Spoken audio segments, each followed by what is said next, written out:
soon here. I'm just kind of curious what right exactly now, will be the first hero. It looks like it'll be Jaina being picked up by Kaze here for the blue team.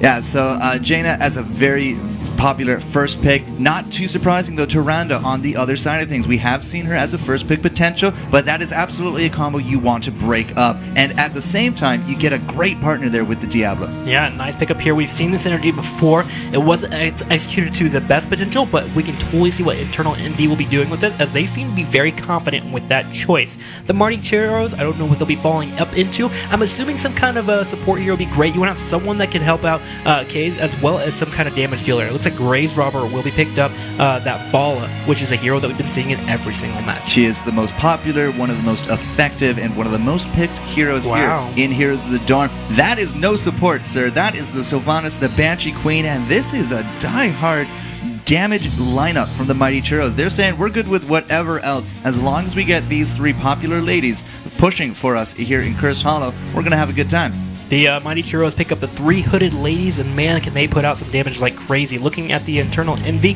what do they follow up into? A lot of the damage has been taken away from them. They pick up Rhaegar here, which is going to be great for the support heals that we've been seeing.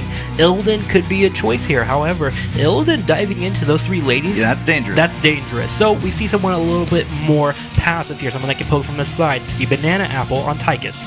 Yeah, Banana Apple on Tychus is going to be their backline DPS. We're going to have to see if we can actually keep him alive with the help of the Rhaegar and that Tyrande played out by Thames and Guardian Wisp. Now, a really good frontliner here, Mighty Churros. We've been seeing these 2 warriors face off time and again. The Diablo on one side, now the ETC for the Churros is going to be their frontliner. But into the support role, they're actually going to put up Brightwing. And this is a fantastic situation for the Mighty Churros. They have 2 heroes with potential global presence. That they do, which means they can be grabbing as much experience and not have to show up to the fight until the last second, in which they'll be able to help out their teammates. Yeah, way. No it's way. gonna be Murky.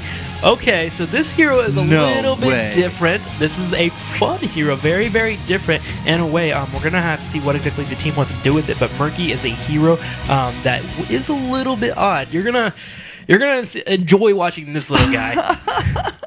I mean, Rutgers was not really picked to win, so this is the underdog story. If they win with a Murky, we are going to expect a lot of underdog stories to start going that way as well. He's just not a pick we see a lot of. Yeah, a quick recap for you guys. Murky is a hero that has way less health than a majority of the other heroes in the game. He can be taken care of really quickly. He's meant to be really annoying. He will constantly be in your face, but you can get rid of him really quickly as he has a small health bar. Very, very, very smart. But he has a mechanic that's very awkward. He has an egg that he can place down anywhere on the map. If he dies, he will respawn from that egg in less than 3 seconds. So aggressive egg placement can allow you to be an aggressive, annoying little Murloc, that's what he is, and really to show up and kind of harass people down over time. He's going to be fun to watch, man, because he is very, very different. Now, we talk a lot about powerful heroes, powerful picks, but at the same time, Murky, he's not a powerful pick in that regard, but he will wear you down. Yeah. You take him down, if he takes a chunk of your hit points with him, he'll come back, take another, come back, take another. He's not worth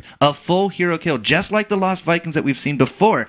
But at the same time, he will wear you down. Trickster, I'm going to be leaving a lot of the Murky inside to you. I know you really love that hero. But for now, let's talk about the Mighty Churros. I am incredibly excited, Jester. Jumping into the Mighty Churros, we have Dialect up in the top left corner here for ETC. Wilted on Brightwing, Buck Nasty on Sylvanas, Gray's Robber on Vala, and Kaze on Jaina. Those 3 ladies repping the tigers and the nice little horse. On the very far right, we have Fate on Diablo, Guardian Wisp on Rhaegar, Platypus here on Murky, beautiful skin by the way, Banapple on Tychus, and then of course the last hero overall is going to be Tyrande. And yeah, he's actually has the Easter egg skin that recently came out a couple weeks ago, so still festive in the whole Easter mentality. It's the funny bunny Murky, but do not mistake those comical looks, because he definitely has claws. Now, what do you do with a Murky here, Trixler? Well, in the early game, you're going to watch Murky do a lot of things in terms of throwing down his pufferfish. Let's go ahead and look in lane. He's going to try his best to absorb experience for his team. He's actually really strong when he gets to level 10 because he has abilities that allows him to lock down a target, or of course put in an AoE little Murkies that will actually jump on top of opponents and slow them down. So Platypus here is going to put his egg next to the fort. He's going to drop his pufferfish on the wave and try his best to soak lane experience and not be taken out. Because of course, if he is killed off, he will give a quarter experience to the opposing team. But he will come back very quickly. That is the more annoying part of facing up against a Murky. Is Platypus a master level Murky? Time will tell. Let's take a quick look at the top lane, however, because we do have a little bit of roaming around, some ambushes possibly being set up. You see Fate and Tames sticking together. The Diablo Tyrande combo, they were the first and second pick for the team here from Eternal Envy, and this is what they like to do earlier on. They're going to try to set up an ambush and look for a takedown early so that they can grab a little bit more of an experience lead by removing the experience gained from the opponent's lane. Alright, so in the middle lane we see Graves Robber in potential to be picked off by this combo. However, Graves Robber does have a quick getaway that he can use. It's a vault that will allow her to get away from the area. So watch for Fate and Teams. They're waiting for their opportunity to go ahead and move on in. Let's go ahead and check out the top lane though, as we're going to be seeing Jaina, Brightwing, and Buck Nasty, Kaze, and Wilted all in this area trying to push down the lane. These are 3 people here. Ben Apple has to just try and not give up any takedown to do his best to defend against this, and he has the tools. He has his grenade, he has a huge machine gun as well that can really help him whittle down those pushing lanes. Normally I would say you want to be supporting your tankers early on with some of your supports, perhaps one of the warriors, but again, they have the Murky on this map. So the 3-hero push in the mid, leaving Benapo by himself. He's not going to win this lane whatsoever, but he just needs to try to deter as much damage until later as he can. Now we are past the 2-minute mark here, Trixler, as well. We're going to see the timings for those tributes spawning in just a few seconds. Okay, so they will be showing up pretty soon here. It is a little bit on the random side, but you can kind of guess that it is after 2 minutes, of course, and it should be here before 3 minutes. So we see teams waiting around. I like Fate and Tames coming up here before a tribute does spawn, by the way, just because they can pick someone that may transition down to the bottom area. So they're waiting for them in the transition to the tribute. Tribute spawning is important here. There is Fate and Tames waiting for their opponents to come in. They want to get Brightwing or Jaina if possible. Oh man, that scouting probe was so good, but unfortunately the combo is not there. Fate and Tames, they look to actually lock down Wilted so that Benapo can get some big damage on top of her, but unfortunately the Fate was a little bit too over-aggressive with that Shadow Charge, and it actually saved Wilted from that stun from Tames. Either way though, they went top, and they actually did pay off with that positioning, but now they need to capitalize on this tribute. Okay, so 4 members here are in the top lane. Well, so 3 for the red team. Eternal Envy is going to try and delay this, so trying to grab as much experience as possible. Tames in trouble though, he gets picked off. Fate in trouble as well, as Wilted's going for the body blocks. Fate goes down, and Benapple is the only hero left here with a majority of Mighty Churros grabbing this tribute. Nicely done here for the Mighty Churros. Let's look at the bottom lane and see how the Murky is doing, as Platypus is trying his best to keep up with the experience overall. Right now it is 6-6 in score, with the Mighty Churros just a little bit ahead. Now we did see Platypus actually ease up a little bit in pressure, but he is now back into this lane. Delectra there has actually been doing really good with the pushing power here of Platypus, but you can see on the left-hand side, those towers are actually starting to take a little bit more of a beating. Oh yeah, that they are a little bit on the lower side, but the towers on the top side are taking a bit of a beating as well, as both turrets. Not there. In fact, both of them have been annihilated from this battleground, if you will. Fate and Tames trying their best to get some kind of aggression in, but Wilted, the Brightwing player, does have that scouting drone that we saw in a match a couple of matches ago, which allows you to reveal a small area, which is a great deterrent for this combo that we see here from Eternal Envy. Now we didn't really get to see scouting drone a lot, months, weeks, even I want to say days ago, but it has definitely become now a more mainstay pick. It's only available to a few heroes, and would you believe that actually both of them that can grab it are on the side of the Mighty Churros? Let's check out the middle lane. We haven't been there in a while, just to get an idea of how it's going. We have Guardian Wisp and the Grave Robber just going back and forth. Overall, for the most part, this lane is very stalematey. Really, Bala can't do too much to kill or take out Guardian Wisp in a fast manner, just because he has heals, he has support. But at the same time, Guardian Wisp doesn't have the damage to take out Bala. So back and forth it'll be. Having the solo lane Rhaegar, I always never want to have a solo lane Rhaegar when you're on your team, and that's not really the fault here of Guardian Wisp. It's just how the lane's actually sorted out. But again, looking for this combo. Fate goes in, but the Lunar Flare does not follow up, and now low hit points across that Diablo. He's actually going to be down. Murky will come back very quickly from Platypus, but he still has that little bit of delay. Graves Robber is now pushing forward, creating the space needed for Wilted to grab that tribute. But here's Platypus back from that egg, and he will try to just stomp out this tribute, but it's not going to be enough. Graves Robber and crew now have 2 tributes in their pocket. Yeah, Internal Envy realized that they couldn't do anything as soon as they lost Fate there, who's his main engager overall, so they had to pull back. They went to other lanes. In fact, Tychus and Rhaegar went to the very top as we see Mighty Churros grabbing the mercenary camp. We do have Tychus and Rhaegar at the very top of the map trying to push in this lane and try to grab some turrets if possible. They're only a little bit behind in experience, but if you grab these turrets, they will be actually a little bit ahead here, which could put them at level 10 a little bit faster, which they need, by the way, for the next tribute. Now, I like this better. Guardian Wisp, not by himself, is supporting a damage dealer, and Benapple is starting to really show what he could do when he has that chance to push forward. They immediately take that gate, and that's going to be some good experience that they need, because they are behind when it comes to that race to 10. We're about to see the heroics granted to the Mighty Churros, and now the timing is really there because the 3rd tribute, and they have the heroic tier unlocked. That's a really big step forward for a curse. Okay, so the Internal Envy needs to get rid of this wave. They know that. If they get rid of this wave, they'll be able to get 10. So you see them all here focusing down. Even the little Murloc has shown up to help out as well. They'll be able to get rid of all the minions here, and now level 10 has been granted to the red team as well. But the tribute has spawned in the favor of the Mighty Churros down here in the bottom left corner. They're already set up. Platypus seems to want to be the one to start the engagement. If he can get on top of one of those ladies there, Sylvanas or Graves Robber, they can really potentially do a lot of damage there. It looks like he has not picked his heroic yet. Which one did he get? Octograph.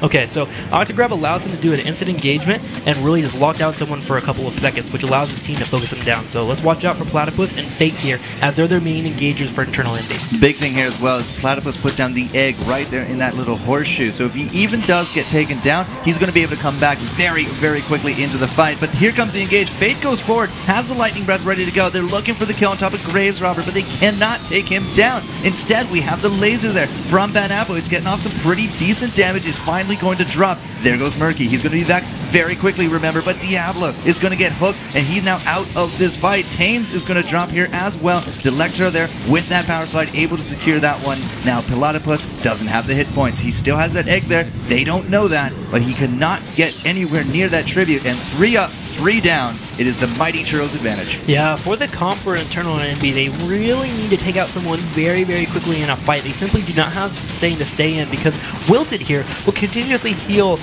members around him at any point. So you see the real team fight coming together for Mighty Churros, where Internal Envy has more of a gimmick. They have to get to an engagement, get rid of someone really quickly, and then they take actual numbers to win team fights. So they need to be a little bit coordinated. Overall, though, the Mighty Churros, getting some pressure in their lanes, are going to be able to have potentially the fort take some damage in the top lane, as well as the fort in the bottom lane, as they just grabbed that golem. So Murky is the only hero down here in the bottom. Let's go check it out. That is actually defending against this golem. It's doing some damage to the turrets, while the rest of the team is all in the middle for Internal Envy, and they cannot hold this 5-person push that's coming their way.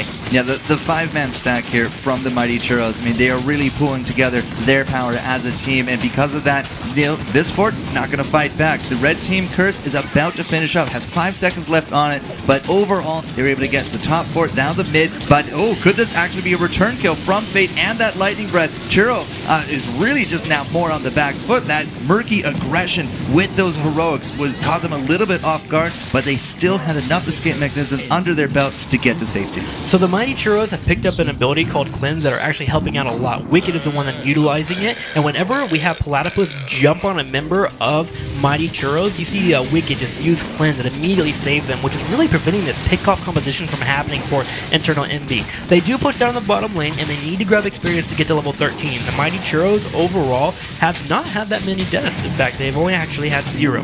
So not that many at all. Not many at all. So they're doing very well in team fights. They seem to be a little bit more coordinated, and the Mighty Churros are keeping in the pressure at the top right corner, as they are now grabbing the golem for them to have that pressure at the top lane. Unfortunately, Platypus there is not going to be able to put up any kind of fight. Delectra is on that point, and here comes the second Grave Golem. In fact, we are even going to see Platypus die right there, but he will come back because he has that egg. No death is forever for Murky with an egg up. Yeah, the egg has to be get rid of first, and then they have to take down Murky to finally get rid of him. But if you're doing that, you're actually wasting time, and I believe the Mighty Churros realize that. They haven't been hunting down that egg. They've only been doing what they have to do and keeping their eye on the prize, which have been the objectives, the golems, the tributes, these bruiser camps as well. They're keeping the pressure up in the top lane, and right now Internal Envy is holding on for dear life, but they have to make some plays pretty soon here before we get to the mid to late game, because right now, how the Mighty Churros are playing, they look like they could really just take this game. it actually could even be as quick as the next few moments. Not only do we have multiple forts into the name of Mighty Churros, but they've started working on a lot of these gates. We're missing ammo, we're missing hit points, and despite the fact that we actually have a mule for Eternal Envy, they are still losing out really highly on the siege damage. Now, we've seen the mule a few times, and we'll show it again to you. Don't worry about that. But Platypus, again, Trixler, I know you play a lot of Murky. I would actually rather see Platypus, maybe not in the team fights, but trying to do more split pushing. Yeah, he can certainly try that. It's actually a little bit hard to pull off as a Platypus. Not on him, but it's hard for the team Eternal Envy. Right now, they're behind at the moment, and maybe coming back is a way to split push, but Mighty Churros have been on point with the whole, Platypus is split pushing in a different lane. Let's go as a team fight. Let's go in a team fight, take out their members, and take out more objectives than him. Platypus is just a small little Burlock. He can't trade that efficiently with 5 members pushing down a middle lane, right? So I could see some split pushing happening here and there, but it's got to be sneaky, it's got to be quick. Overall, though, it looks like we might have a fight as Eternal Envy is set up for this tribute. We have Buck Nasty, Kaze, and Graves Robber ready to really apply that damage in a team fight. Now, they do get actually noticed. We have the Farsight on Rhaegar. We just saw that Eternal Envy, they know exactly what's up. The Mighty Churros are right there, and they have their number. The problem is, so far, they haven't really won a lot of these engages. As we said, 0 kills. 0 takedowns to their name. Fate going to be trying to put up the front line, and Platypus is there as well, but there is a big potential of Platypus actually getting bursted down and removed out of this fight, and then a 5v4 will occur. Okay, Graves Robert starting to grab the tribute here. Banapple wants to get in here if possible. Tames has some ability to kind of delay that with her ability, so watch out for Tames overall. The egg has been put down for Platypus, which means the engagement will be happening very, very soon. Banapple in the top right corner. Watch for his laser. It's going to be important in this team fight as Fate is just posturing back and forth, looking for a way to move in. I'm actually real surprised at the hesitance, but now Fate is going to be the one to break the silence. Goes on in, Murky immediately goes down. Tames, unfortunately, just does not have the support of his team, and she's going to drop as well. Now Fate with that Lightning Breath has the laser there as well. Good heal from Guardian Wisp, but I'm not entirely too sure. The damage is there for Eternal Envy. They are now very much on the retreat, and for the only 1 out of 3 tribute score that we're going to grant here for Mighty Churros, we really did lose a lot in terms of the map from Eternal Envy. That they did. Eternal Envy lost that fight really, really quickly. They're not going to do anything about the yeah, no, they don't. It got placed down once again by Murky down in the middle, actually, so he was able to move it quickly. They were about to, though. And at this point, you see that Mighty Churros is realizing they're pretty decently far ahead. They've got a lot of forts killed off. They know they have a lot of map pressure overall. They're winning team fights pretty decisively. They're going to go ahead and try and sneak this golem. However, Eternal Envy is aware they are down here, and they're moving straight down to the area. They're going to try and potentially get into a fight. Octograb and Starfall is up for the Eternal Envy team. Let's see if they can get anything to happen here. Now, the big part of this fight is going to have to be on the capture circle for the Grave Golem. Whichever team gets this is going to have some massive damage ready to go. Delectra goes in with that stage dive. Here comes again another Lightning Breath, and the heals are actually good. Fate will continue with that Lightning Breath, and it is a steal successfully for Eternal Envy. They were on the point, and it was stolen out from under the noses of the Mighty Churros. Fate's going to go in, looks for Kaze, and the Platypus is there. That's going to be an ice spot, keeping Kaze safe, but unfortunately does not get her a better position, and the collapse is real. Eternal Envy now has a good chance to push this gate. That was the play they needed there. They grab the goal and they take it away from the Mighty Churros. They will now be focusing down these turrets, getting themselves back into the game. They're about to be 16 and 16 a level. They also get a nice Octograb crab on Wilted. Wilted will take down a decent amount of HP, and that will give a nice lane here for the Eternal Envy Golem to keep pushing forward. They want to grab this keep, and it looks like they may be able to do so as Jaina is down for 14 more seconds for the Mighty Churros. There is also a tribute that was just snuck there by Murky in the top right corner. So Murky, nice job. Oh, actually, it wasn't Murky, but it was taken away from the blue team. They snuck someone over there. Fate does get picked off here for Diablo. He will spawn immediately, but overall, the Mighty Churros will be able to defend finally, but they do lose a keep. And that's the big important part going back and forth here. Mighty Churros actually does have a avenue open to the core, and that is going to be continually pushed down by catapults. We've seen it time and again. You take out a keep, you're rewarded with catapults, and that's going to be continually a thorn in the side of the Mighty Churros. But going into this now, level 16 each side. Here's a catapult for you, as it's going to be continually that thorn.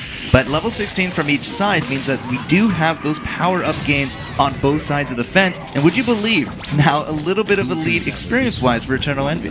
Just a little bit. So that play was very, very important for them. They were making the comeback overall. The golem is available in the top right corner, but unfortunately a tribute spawns. So the Mighty Churros decide not to go grab it. Indiana University is now moving down the bottom left. Rutgers, remember, the underdogs here are trying their best to secure this tribute. Murky shows up. There's Guardian Wisp. Banapple here as well. The fight is going to be very important here. Watch out for Dialect to go in. Now, Fate is going to be the one that's, quote-unquote, the bait, but throws Delectra over the shoulder. Unfortunately, Delectra can deal with it. Here comes the Lightning Breath. Platypus, once more, is just going to go back to that egg. The Lightning Breath not really hitting the mark, and the Starfall there as well from Thames. That's a lot of heroics already down for Rutgers, and this is not putting them in a good spot. Okay, Rutgers is actually going to get a decent amount of damage down on the Dialogue. Dialogue is in trouble. Platypus moving forward here with the Murky, chasing down Graves Robber. They will secure the kill. Fate overall does a nice combo, and 5 members are still up here for Internal Envy. It looks like they will be able to grab this tribute. Nicely done for them. Murky and Diablo, the combo, was finally able to take out Avala. If only it was a Mercablo, we could call them the father-son 1-2 punch. If only. It's just not this round. Multiple skins do exist out there, and this one is a fairly menacing one, though, as well. We did have mercenaries on both sides of the fence actually pushing down lanes while all that was happening. Of course, the bottom one here that we see cleaned up, we actually still have the Siege Giants pushing down from the Mighty Churros into the top lane, but it's going to be more about this upcoming fight at this Grave Golem. These Giants, by the way, were able to take down a fort as they were left uncontested. The Internal Envy team, realizing they need to do something here, are finally grabbing their own golem. Overall, though, it seems their team fights are getting a little bit more crispier. Does have to be careful. That golem does hurt when it hits you. That stun and punch combo, it really does take a beating. Another tribute has now spawned in the very far center middle. We'll see a tribute spawning, and it looks like the Mighty Churros are already in place to grab it. Platypus is putting his egg down. He needs to be careful, though. You don't want to telegraph that your egg is there. He's actually shown Dialeka there that there is a egg. If that gets killed off, Murky can be destroyed. Fate charges in. Platypus trying to help out. He throws down a pufferfish on top of the tribute. The Ancestor Healing is used for Guardian Wisp, which may have been a bit too early. A little bit early indeed, but Fate back to the full hit points, gets into the positioning. Here comes the big Lightning Breath. It's landing some big damage on top of Buck Nasty, but at the same time, we had the Silence Arrow, the Wailing Arrow into the back. It did really stop this combo in its tracks from Rutgers, and now you see them on the retreat. Thames low on the hit points, but unfortunately for Grave Robber, is not going to be able to pick up that takedown. Murky, however, with that egg, is going to continually just be a thorn in the side of the Mighty Churros, spawning and spawning and spawning, but it does look like we're actually a little bit out of gas in the tank, and this is a curse going the way of the Mighty Churros. Really quickly, let's check on the status of the golem that we saw earlier. It's in the very far top left corner that was grabbed by Internal Envy. It looks like they will be only possibly be getting a turret only, but overall, that golem does slow down the entire curse here for the Mighty Churros. They had to go defend that, so it's a good 10 to 15 seconds wasted. So that's good for Internal Envy. They're looking okay. It's 18-18 right now. Both teams dead even in experience, but overall in forts, it looks like it's actually really even right now as it's 2 for 2 forts. So this could be anyone's game. The opportunity to end the game here, though, is in the Mighty Churros court, if you will. If they can push here with this curse and get a keep or some other type of infrastructure, they could be in a solid position. Well, there's no forts left on the board here for Eternal Envy, but Rutgers can actually defend out these keeps as best they can. It's only 20 seconds left. It's that top lane that they got to be very worried about because there's no gate there whatsoever. Unfortunately, there's just no presence from the Mighty Churros. They're really kind of lagging behind with those minion waves, so that's why we see this 5-man defense mounting into the mid. Now, the curse, 5 seconds or less left ready to go, so this keep will at least live to see the end of the curse, but will it be enough to deter the Mighty Churros? It looks like the Mighty Churros will potentially pull back here. They realize they're not in a solid state. Murky, by the way, is in the bottom left corner. Platypus playing that character, trying to find some kind of way to maybe pick somebody off here with that Octograt combo. Remember, at level 20, you actually will get a little bit more powerful with that combo too. If he gets the ability to go fully with it. Looking at the build for the Murky, is he's put a lot of damage in his pufferfish, so that means he has to hit the combo to really utilize that to his advantage. Now, we do have another Grave Golem spawn and ready to go. You see, it's a big point of contention because Eternal Envy, they're going to put Platypus to try to just stop this cap. And, well, I mean, he successfully stopped for a little bit, but also committing a starfall to this. This is actually now turning, going for the worst here for Rutgers. Yeah, they've hit level 20. The Internal Envy needs to get 20 of themselves, and they're a little bit behind in terms of grabbing it. Platypus will try to defend against the Golem all by himself with Fate, Benapple, Tames, and Guardian Wisp finally showing up. But during all this, in the middle lane, the blue team, Mighty Churros, is starting to mount a push. They're heading straight for the keep. They realize their opponents are in a different lane defending against that Golem they just grabbed, which means they have a potential free keep to grab here. And the red team, let's go look at them real quick. Internal Envy is actually still in the bottom lane dealing with a Golem. This keep is for sure dead. Golems get stronger and stronger as time goes on, so these late game Grave Golems are very important objectives for these teams to start trying to capture. And so far, we've been seeing a lot of map control afforded to the Mighty Churros. Now, as you said, they get that mid keep. Sylvanas, with that split push potential, with those black arrows as her trait, disables any kind of fight back for a lot of infrastructure. So it's a very easy destruction when the keep, the fort, the core cannot fire back. Okay, so the next tribute will be spawning very, very soon here. Remember, Internal Envy does have 1 out of 3 tributes they need. For the Mighty Churros, they're currently at 0-3, but they do have the map pressure. In fact, on the left side of the map, they have just now grabbed Sea Giants, and they're going to be grabbing their Bruisers as well. So they'll have the middle lane and the top lane pushing for them. Internal Envy will notice that their opponents just grabbed this, which means they may be able to set up a fight. Everyone is kind of queued up on the right side of here, but they got to watch out. They got to be grouped up, and they got to make sure if they go in for a pick, that it's decisive. They have to make the play here because it is a late game. If you fall behind, if there's any time that you miss out on a huge opportunity, your opponents can end the game right then and there. And I want to point out that these teams are really sticking together. Platypus, he does have that bubble ready to go, so the bubble does remove him out of harm's way temporarily. So using the Murky as a scout is actually a really good idea because he puts down that egg, which means once more, if he does get taken out, he's also not going to be the forerunner here for those tributes. He will just come back very quickly and start wearing down those opponents. Level 20 on both sides. This isn't going to be a curse if either side grabs the tribute, but neither side is actually letting up. The problem is for the Internal Envy is they have to grab the tribute because right now in the middle and the top lane, they have a lot of mercenaries that are pushing into their base, which means they have to pull back. Platypus will try his best to delay this, but it looks like the tribute will be going to the Mighty Churros. And if we look in the middle lane, you can see that the rest of the team was forced to defend with these catapults, these bruisers, all these things pushing their lane. Also in the top lane, they're defending against that as well. They have pressure coming out from every single angle, and they have to find a way to alleviate the pressure and then go into a team fight. They are for sure at a disadvantage right now. And that's the problem. When you don't have keeps in those lanes, you have to deal with catapults. Now, this entire time, the Mighty Churros has been dealing with the bottom lane catapults, but if you take a quick look down there, you're going to see a familiar face, ETC, with that global presence, with that stage dive. He can do things like this, where he can just start pushing it back and giving themselves a lot of breathing room, let's go in and the middle still lane. Stage dive. It looks like we might have a fight. Wilted get caught out of position. There goes the object grab, and Wilted is taken out immediately here. Murky was taken away, but remember, he'll be responding very, very soon here. Wow. Guardian Wisp gets an amazing heal on Fate. Fate charging forward. Daylac in trouble. Rutgers, the underdogs. Are they going to secure a win here? Daylac is running away. He's stunned there from Tames. Tames looking great. Graves Robert coming in, and here comes Murky. Platypus charging forward. It looks like 2 takedowns have occurred here, and all 5 members are up for Internal Envy. Beautiful play, a nice pick off for them, and there is also a tribute in the bottom right corner they could go grab, but it looks like they may want to keep pushing here, Jester. The big burst and the instant kill right there on top of that Brightwing. I mean, with that takedown, she's going to be out of the game for 60 seconds at this point, and without a support to heal the lovely ladies of Mighty Churro, they cannot engage because there's no safety net for them. There's nobody to retreat to. It's if you get hit, you gotta start running, and that is not really a big team fight mentality. This was phenomenal for Eternal Envy. Okay, after all that, Internal Envy, we have Platypus run down and grab the tribute. The rest of the team came up here to the top lane. They're grabbing the Golem. They're getting things to swing into their favor. They're getting momentum here. Can they keep pushing the momentum? That's the real question. They have the ability to pick off. We just noticed it. It's a matter of making those surprises happen more often.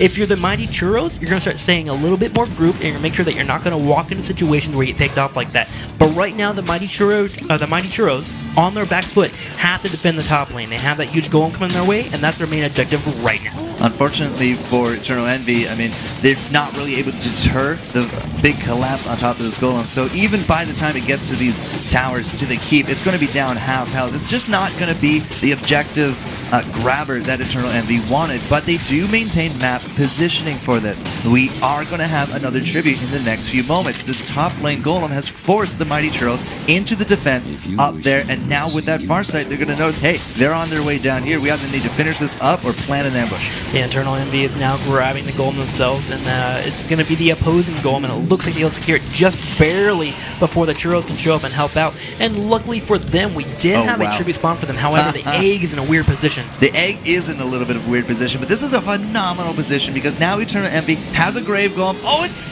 just enough to Lectra with the split-second timing with that stage up. Comes on into this. We got the Ancestral on top of Fate. Fate is keeping the rest of the team away. Bug Nasty gets almost picked off there by Platypus. The egg is still alive, by the way. Delek is in trouble. 4 members pick him off. Grave Robber in trouble. Platypus coming in from the side. He's a brave little Burlock going for Grave Robber. Kay's in trouble as well.